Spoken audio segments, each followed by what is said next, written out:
My intoxicated fiancé admitted that she and her family despise me, so I chose to abandon our wedding plans and ensured she faced the consequences. Be me, 28-year-old Derek. Never thought I'd be one of those guys with a story like this. Growing up in a blue-collar neighborhood in Detroit, raised to believe in honest work, straightforward talk, and keeping your word. Dad spent 38 years at the same manufacturing plant. Mom taught 3rd grade at the local elementary school. They managed to put me through trade school without taking on debt. My fiancée, Madison, 25 years old, came from a different world entirely. We met at a friend's pool party 4 years ago. She was there with a coworker who knew the host. Noticed her watching me fix the host's broken deck chair that had been wobbling. Something sparked between us that day. Despite our different backgrounds, or maybe because of them, she was fascinated by my authenticity, as she called it. I was drawn to her confidence and the way she carried herself. Was engaged to Madison for just over a year. We'd been together for 4 years, total. Honestly, things seemed pretty solid. The wedding was set for next spring. Save the dates were already out. We'd booked this impressive venue that was basically her dream spot. Well, almost everything was solid. There was always this undercurrent with her parents, Robert and Patricia. Their old money, the kind of people who summer in Martha's Vineyard and winter in Vail, own a successful custom motorcycle garage that I built from the ground up. Good business, decent income, but definitely not part of their tax bracket. From day one, they made it clear I wasn't what they had in mind for their daughter.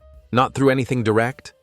They were too refined for that, but through 1,000 paper cuts of condescension.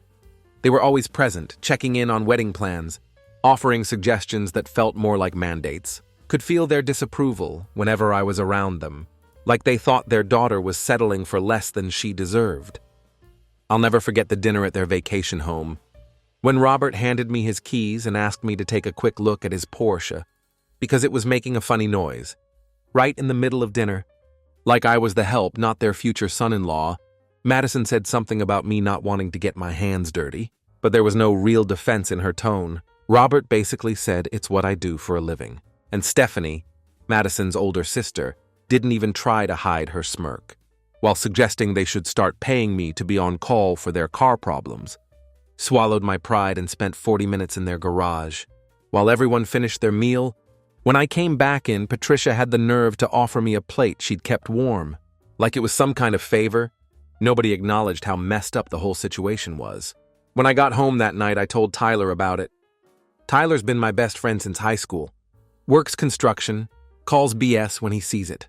Has never once pulled a punch when I need to hear the truth. Dude, they basically called you the help to your face, he said, grabbing another beer from the mini fridge. What's next? Asking you to park their cars when guests arrive. Rex, my German shepherd, rested his head on my knee like he could sense my frustration, scratched behind his ears. Madison says they're just protective. Protective, bro? They're not protecting her from you. They're protecting their freaking social status. Tyler shook his head. I wouldn't put up with that for a second. Shrugged. You know how it is when you love someone. When you love someone, you don't let their family treat them like garbage, Tyler countered. And you don't let anyone treat you like garbage either. Madison always brushed it off when I mentioned these slights. They're just protective, she'd say. They want the best for me. Believed her at first because that's what you do when you love someone. You trust them.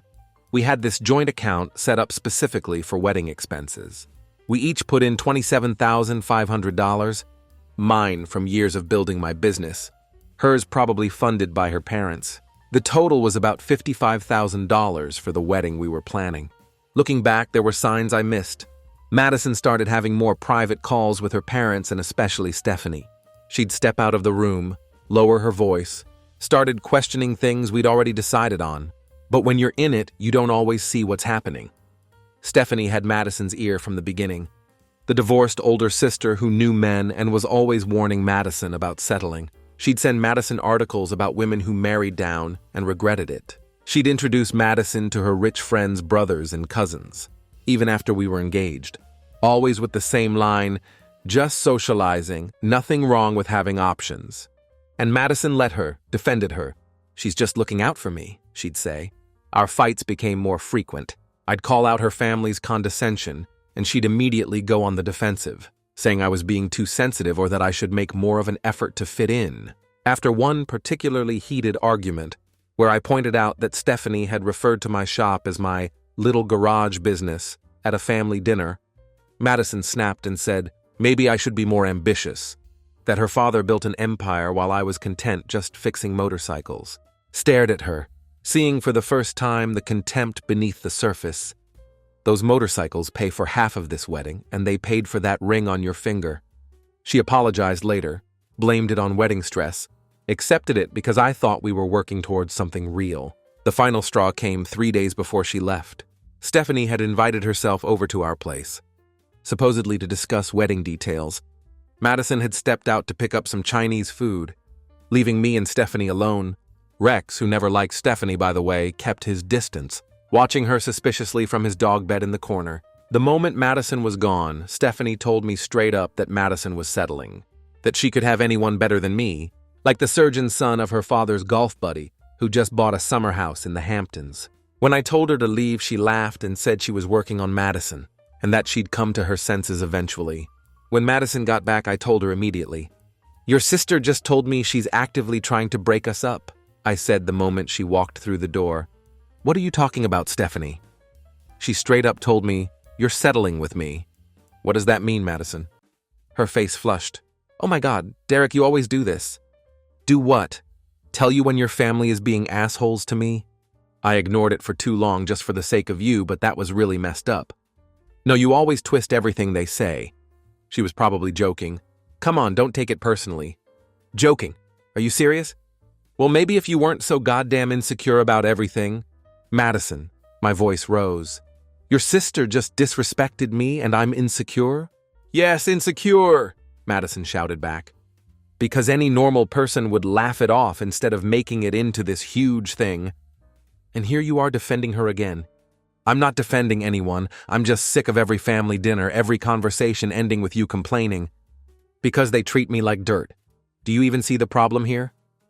Listen, you're going to either talk sense to them or some things will change. They're just responding to your attitude. You're complaining about Stephanie. Well, at least she doesn't make me feel like I have to choose between my family and my fiancé, she shot back. Tears in her eyes. That was the last fight before things imploded. She slept on the couch that night while Rex slept in my bedroom. Yeah, best night of his life. I knew something was wrong when I came home from work on a Thursday. The apartment felt different, empty somehow. Even before I realized some of her things were missing, Rex met me at the door instead of his usual spot on the couch, following me around anxiously like he sensed the shift. Found the note on the kitchen counter next to her engagement ring. 3 paragraphs that boiled down to 5 words that hit like a physical blow. My family thinks you're worthless. The full message was longer, couched in softer language about taking a break and reevaluating our compatibility and different life expectations. But those 5 words, the only ones that really mattered, burned through everything else. My parents are concerned about our future together, she wrote. They don't think you can provide the lifestyle I deserve. I need time to think about what I really want. I'll be staying with them for a while. She didn't even have the guts to say it to my face. 4 years and I get a note. Sat at the kitchen table for hours, her ring catching the light when I moved. That 3-carat diamond that had stretched my budget to the breaking point 2 years ago, long before I even started saving for the wedding fund. The ring that made her eyes light up when I proposed. Not good enough, not established enough, worthless. After 4 years together, after she had pushed for this big wedding, something about the timing felt off. We had final venue deposits due in just a couple of weeks. I'd poured $27,500 of my savings into our joint wedding account. The practical side of my brain started firing up through the shock and hurt. This wasn't an emotional pause. This was a calculated delay tactic. A nasty little voice in my head whispered, "Check the venue." The next morning, I called the venue coordinator. "Brenda, hi, this is Derek Davies. I wanted to check on some menu details for the spring wedding." There was a pause too long. "Oh, Mr. Davies, actually Madison called on Wednesday afternoon." She canceled the booking. Wednesday, the day before the break note. Canceled. Kept my voice light, not rescheduled?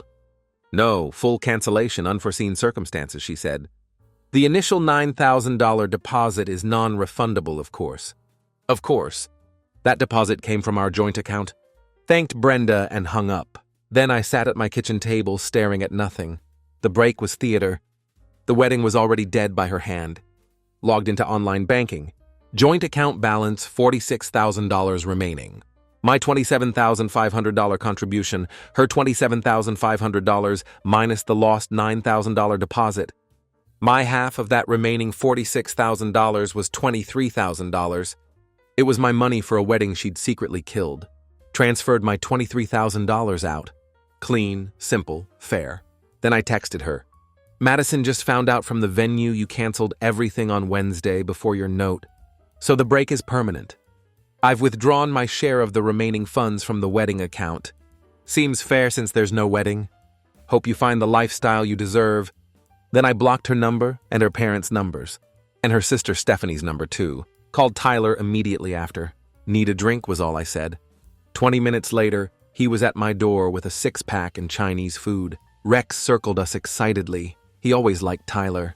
Probably because Tyler snuck him spring rolls when he thought I wasn't looking. Laid out the whole situation. The note, the venue, the money. Holy shit, Tyler said, letting out a low whistle. So she dumps you with a note after canceling the venue but before telling you there's no wedding. That's some calculated BS right there. Yeah, well, I'm done being the nice guy in this story. Tyler raised his can. About damn time. Cheers to finally growing a spine. Screw you, I laughed for the first time in days. Seriously, though, Tyler said, suddenly sincere. You did the right thing. She was trying to play you. Rex settled between us on the couch, head on my lap, completely content now that his pack was back together minus one member. He probably wouldn't miss. Sometimes understanding is a very expensive lesson for someone else. The silence lasted exactly 7 days. Blocking is merely a suggestion these days. Friday morning voicemail from an unknown number. Madison angry, not sad. Derek, what on earth do you think you're doing? You took money from our wedding account. You can't just do that. Call me immediately. Our wedding, the one she canceled? Delusional. Didn't call? Emails followed. Urgent financial error, you've made a huge mistake. We need to talk now. The gist I'd stolen from her. I was petty and ruining her. The break wasn't a breakup. Sure, she waffled about the venue cancellation being not finalized when I confronted her. But let's be real, full cancellation is pretty final. She's spinning, Tyler said over lunch at the diner near my shop. She thought you'd roll over and wait for her to decide if you're worthy. Now she's scrambling. Rex was at the shop, probably napping in his bed behind the counter. The guys who worked for me loved him, and customers seemed to trust a garage with a dog. Good judge of character, I always said. Then Patricia, Madison's mother, got my work email. It was a masterpiece of passive aggression. Derek, Madison is distraught. While we expressed minor reservations, your actions have been disproportionate and cruel. You have taken funds earmarked for deposits. Madison is now in a terrible position. As a gentleman, you should rectify this oversight at once. Rectify this oversight. Love that, as if I accidentally tripped and my money fell out of her account. The $9,000 venue deposit was already gone. $4,500 mine, $4,500 hers. My withdrawal of $23,000 from the remaining $46,000 left her with her exact $23,000. It's not that hard. My one reply to Patricia, CCD to Madison. Dear Patricia, Madison canceled the wedding venue on Wednesday, October 11th before informing me she wanted a break. The funds were for that wedding. No wedding, so I reclaimed my portion. Madison has her full contribution. Any further commitments are her own matter. Closed. Red flag to a bull. Weekend barrage. Missed calls, frantic emails. Derek the caterer needs their deposit. The photographer, I paid some vendors from my personal account assuming the joint money was there. You owe me. Her claims about these other vendor payments supposedly made from her personal account gave me pause. If true, the timing would be crucial. Then Stephanie messaged me on LinkedIn. Derek, listen up. You need to fix this now. Madison's hysterical mom and dad are livid, and I'm tired of dealing with this drama. Give her the money back and stop being such a jerk. It's just money, and God knows you need to do the right thing for once. It's just money, easy for her to say. Daddy's company had been paying her consulting fees for years for work nobody could actually describe. Man, the entitlement is off the charts, Tyler said, scrolling through the screenshots I'd sent him. Bet they've never heard the word no before. They're hearing it now, I replied. Saturday night, looking at an old photo. We were happy. Felt like a fool. A flash of regret. Then I remembered the note. My family thinks you're worthless. The cold returned. Rex sensed my mood and pushed his head under my hand, forcing me to pet him. Good therapy, that dog. This is about facts, not emotion. She made choices. She's facing the price tag. 3 weeks passed and things escalated. Not by me. I was Switzerland, cool, calm, and collecting receipts. Madison and the Hawthorns, Robert, Patricia, and Stephanie as attack dog, had doubled down. Dirty tricks, social media vague booking, Madison's sad cryptic posts. Trust betrayed, picking up pieces. Jessica, her friend, cheering her on. He never appreciated you anyway. Annoying, but ultimately hot air. You know what kills me, Tyler said, as we were working on his truck one weekend. They act like you're the villain when she's the one who pulled the rug out. That's how they see the world, I replied, sliding out from under the truck. When you're used to privilege, fairness feels like oppression. Look at you getting all philosophical, Tyler laughed, handing me a wrench. Next, you'll be starting a podcast, Auto Shop Wisdom with Derek. Rex was racing around the yard, enjoying the freedom to run. Madison had always insisted he was too energetic and wanted him crated when she had friends over. He seemed happier these days. Made 2 of us.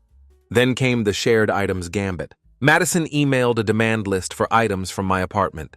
Some gifts from her, fair enough. But then my stuff, bought pre-Madison. Sound system, vintage motorcycle parts I collected, tools. We enjoyed them together, but that's not how ownership works. She also demanded kitchen gadgets that were wedding shower gifts, sent to my address from my relatives. The audacity. But the financial fog machine was the big one. She claimed she fronted thousands for various wedding things, dress alterations, deposits for smaller vendors from her personal accounts, with the understanding she'd be reimbursed from the joint wedding fund.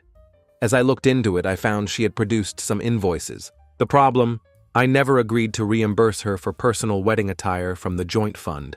Her dress was her dress, my suit was my suit. Those deposits she was claiming, I discovered some were dated after she canceled the main venue. So she canceled the wedding, then continued to spend money on photographers, florists, and other vendors. On what exactly? A phantom wedding? Or more likely to create financial obligations she could later pin on me.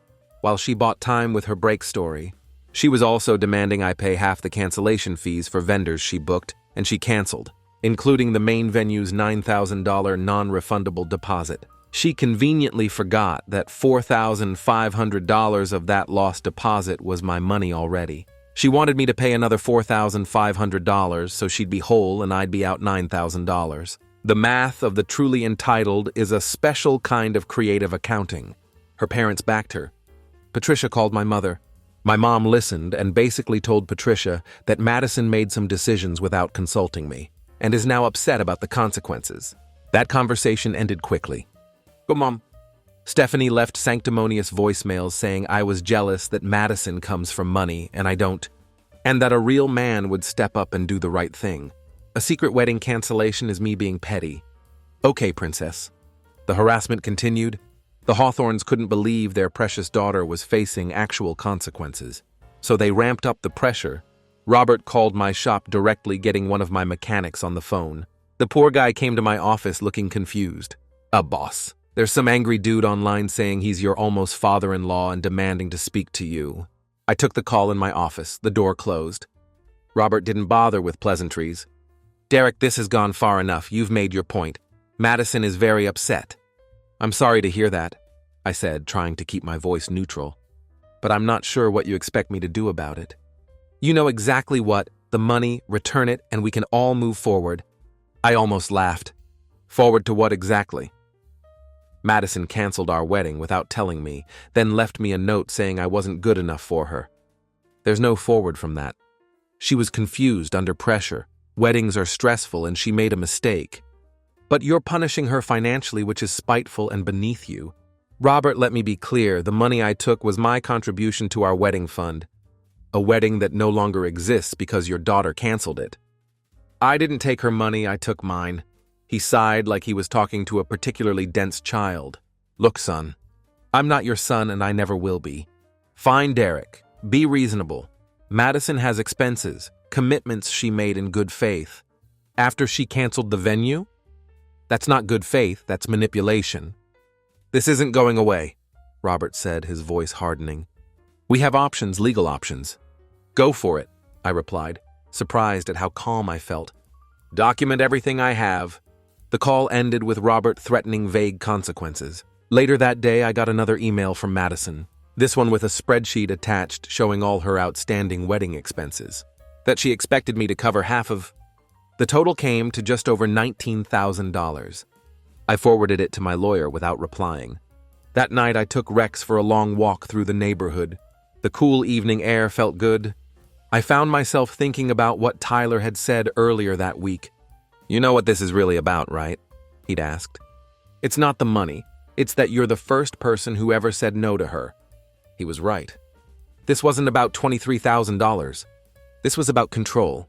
The next phase of their attack was more targeted. They started reaching out to people in my circle. Tyler texted me on a Friday morning. Dude, your ex's sister just called my work asking for me.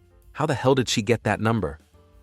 They'd found my business's Facebook page where Tyler had once tagged himself working on a restoration project with me. From there, they'd tracked down where he worked. What did she want? I asked when we met up later. To get dirt on you, Tyler said, shaking his head. Wanted to know if you had a history of being financially controlling or if you'd ever shown signs of instability. Told her to eat dirt and hung up. They contacted two of my other friends the same way. One hung up immediately. The other stayed on the line long enough to tell Stephanie exactly what he thought of her and her family's tactics. Then came the reputation attack. They reached out to a few of my business clients, implying I was unreliable and unstable. Fortunately, most of my customers had known me for years and immediately let me know what was happening. One of my oldest clients, a fleet manager for a delivery company, called me directly. Derek got a weird call about you today, woman claiming to be your ex's mother. Said I should reconsider doing business with you because you're in some kind of legal trouble. What the hell is that about? I explained the situation briefly. He laughed. Well, that backfired on her. Just signed off on getting those 4 new vans serviced with you instead of the dealer. If they're trying to mess with you, you must be doing something right. The last straw was when they called my parents. My dad, never one for long conversations, simply said, "My son is an honest man. Your daughter broke his heart. You should all be ashamed," and hung up. My response to all this documentation, every email, voicemail, every text message from before the break, my own bank statements proving my wedding purchases, confirmation from the vendors I dealt with that no contracts were solely my responsibility. Quick chat with a lawyer showed him the timeline, the joint account agreement, a simple one thankfully stating funds for mutual wedding costs, proof of my contribution and withdrawal, venue cancellation confirmation. His take, "You're in the clear. The money you took was verifiably yours." Intended for a purpose she unilaterally nullified. Subsequent spending or cancellation fees are her problem, he said. She's trying to push you, don't let her. Good advice. Smart move with the lawyer, Tyler said, dropping by the shop with lunch one day. Rex immediately abandoned his post at the door to greet him. Traitor. Cost you what, a couple $100? Worth every penny for the peace of mind. Yeah, well, you can thank your brother-in-law for the referral. Kevin said he was happy to help. Said guys like you get screwed in these situations all the time because they try to be nice. Not this time, I said, taking the sandwich he offered. The expensive part for Madison was already happening. She was on the hook for several non-refundable deposits she paid after canceling the main venue. But before the break talk, deposits she kept making to build a paper trail of expenses while she figured out how to squeeze more money from me. The photographer, the fancy cake lady, the string quartet she absolutely had to have for the now non-existent ceremony. Those vendors wanted their cancellation fees and they were looking at her, not me. I hadn't been aggressive. I hadn't slandered her. I just stepped aside, pulled my support, pulled my money. It's fascinating really how quickly we and us became me when the free ride ended. My resolve was solid. She wanted a break, she got one. A permanent, financially inconvenient one. The worthless comment still stung sometimes late at night. But then I looked at the growing file of her increasingly unhinged demands and thought, yeah, I'm good enough to not put up with this. 1 month later and it was enlightening. The entitlement reached its crescendo. Then finally the music started to fade. For them anyway. For me, it's been a period of calm, firm lines in the sand. The dirty tricks continued for a bit, then sputtered out. Madison, through her father Robert this time, actually had a lawyer send me a letter. It was full of bluster. Misappropriation of joint marital funds, we weren't married. Emotional distress, breach of promise to marry, the one she called off. It demanded I return the $23,000 I withdrew, plus an additional $13,000 to cover her losses from canceled vendors and damages. So $36,000, ridiculous. My lawyer sent back a very polite, very factual 2-page response with the timeline, bank statements, and a reminder that her contracts with other vendors were her responsibility, especially those incurred after she'd already secretly canceled the primary wedding arrangement. We never heard from their lawyer again.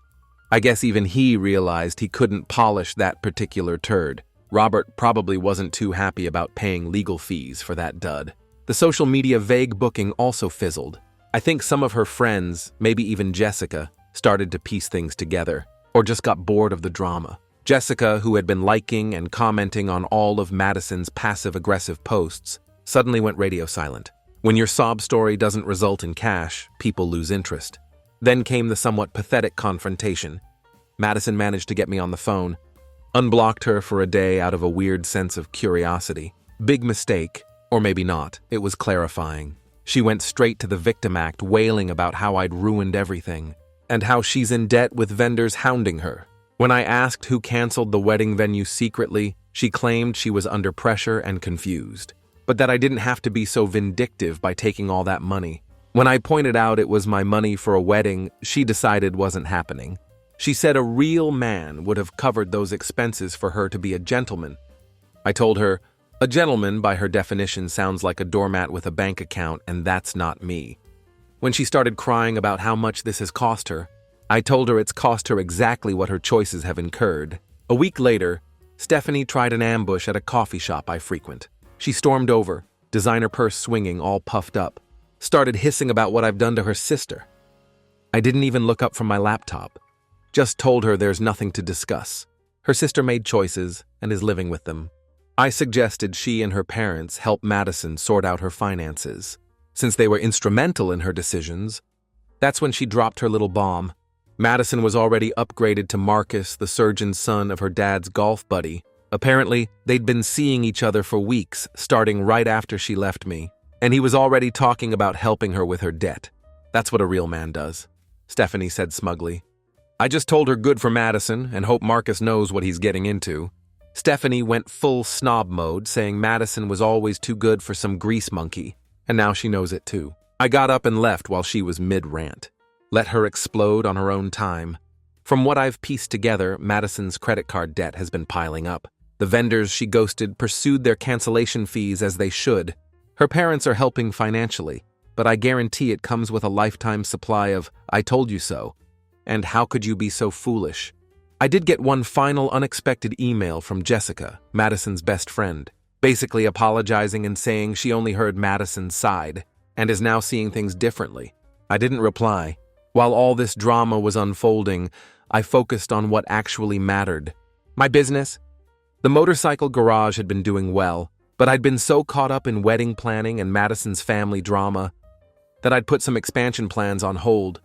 With the $23,000 back in my account and no wedding to plan, I had both the capital and the mental bandwidth to make some moves. I hired another mechanic, invested in some new diagnostic equipment, and started offering specialized services for European motorcycles, something I'd wanted to do for years.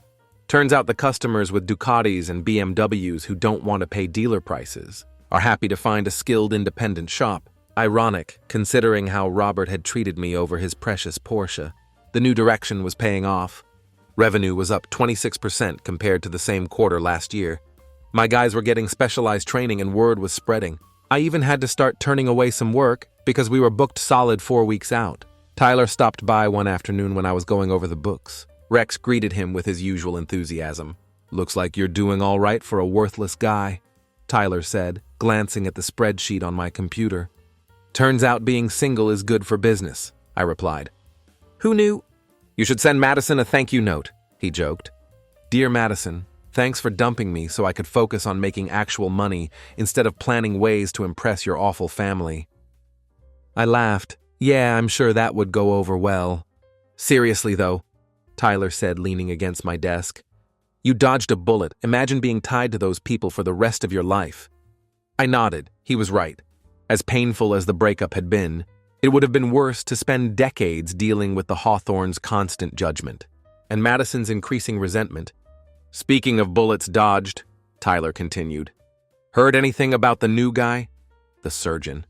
Not a word, I said, and I'm perfectly happy keeping it that way. Little did I know that particular story was just beginning to unfold. It's been nearly 6 months since that last phone call with Madison, and about 8 since my world tilted on its axis. Life moves on. It's quieter now. The anger has mostly faded. I don't rejoice in Madison's financial struggles, but I don't lose sleep over them either. She built that bed. She's sleeping in it. From what little I hear, Madison is still dealing with the financial fallout. She had to move back in with Robert and Patricia for a while to save money, which I imagine is its own special kind of hell for all involved. The dream wedding debt is apparently a sore subject. About a month ago, I ran into Jessica at the grocery store. She looked uncomfortable seeing me, but came over anyway to ask how I was doing. When I said I was good, she asked if I'd heard what happened. That's where she dropped the bomb. Turns out the Dr. Madison started seeing Marcus, not actually a surgeon or wealthy, just a con artist who targeted rich families. He convinced Robert to invest in some fake medical tech startup, then disappeared with the money. They were trying to keep it quiet, but it was all over their social circle. I couldn't help but laugh. Karma's a bitch. The best part, Madison and Stephanie had a nuclear meltdown over it. Madison blamed Stephanie for introducing them and pushing her to leave me, called her a toxic bitch at Robert's birthday dinner in front of everyone. They're not speaking, and Stephanie's not even allowed at family functions anymore. You can't make this stuff up. Almost makes me feel bad for her, almost, Tyler said when I told him over takeout. We were sitting in my backyard, Rex chasing a ball while we talked. The irony is unreal, I agreed. They thought I wasn't good enough, and then got taken for $500,000 by some con artist posing as exactly what they wanted. Just goes to show, Tyler said. Sometimes the best revenge is just getting out of the way and letting karma do its thing.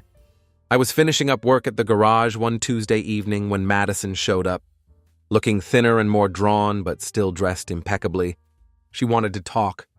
Against my better judgment, I gave her 5 minutes. Rex, who had been dozing in his bed, immediately perked up when she walked in. He didn't growl, but he moved to stand between us, watching her carefully. Smart dog. She started with the waterworks, saying she made a huge mistake listening to her family, especially Stephanie. Said Marcus was a disaster, her family's a mess, and she's living in her childhood bedroom at 30. Said she misses me and has changed. I felt nothing watching her cry. When she finished her speech about how she's learned her lesson and we could try again, I simply said no. Her face fell. What do you mean no? I mean no, we're not getting back together, we're not trying again. There is no us anymore. The tears didn't stop, but something calculated entered her eyes. She asked, there's someone new, right? You moved on already? When I told her my life isn't her concern anymore, she got angry. The tears dried up as she accused me of being cruel after she came to apologize. You came here because your backup plan failed spectacularly, and you need somewhere to land. I'm not it.